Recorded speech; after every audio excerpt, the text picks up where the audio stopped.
అలుగోజు రాజశేఖర్ అంటాడు, బతుకుతూ ఉంటాడు భార్య పిల్లల్ని. అతని ఇంట్లోకి వెళ్ళి తలుపు బదలు కొట్టి, తాళం బదలు కొట్టి, ఏడి ఆవిడ పక్కింట్లో కూర్చుంది భయం వేసి భార్య, ఏడి నీ మొగుడు లేడా, మర్డర్ చేసేస్తామని చెప్పని ఆ పాలకేంద్రం సురేష్ గారు మాట్లాడతాడు. ఆ మహేష్ అనేవాడు మాట్లాడతాడు, బెదిరిస్తారు. కంప్లైంట్ ఇచ్చిన కేసు తీసుకోరు, చర్య తీసుకోరు. ఆ పాలకేంద్రం సురేష్ అనేవాడు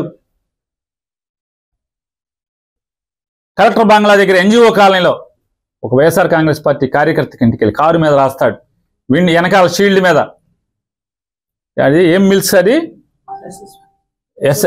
ఎస్ఎస్ మిల్క్స్ సురేష్ వచ్చెళ్ళాను అని కారు మీద రాస్తాడు. అంటే మట్టి ఉంటుంది కదా, మట్టి మీద వచ్చెళ్ళానని రాస్తాడు.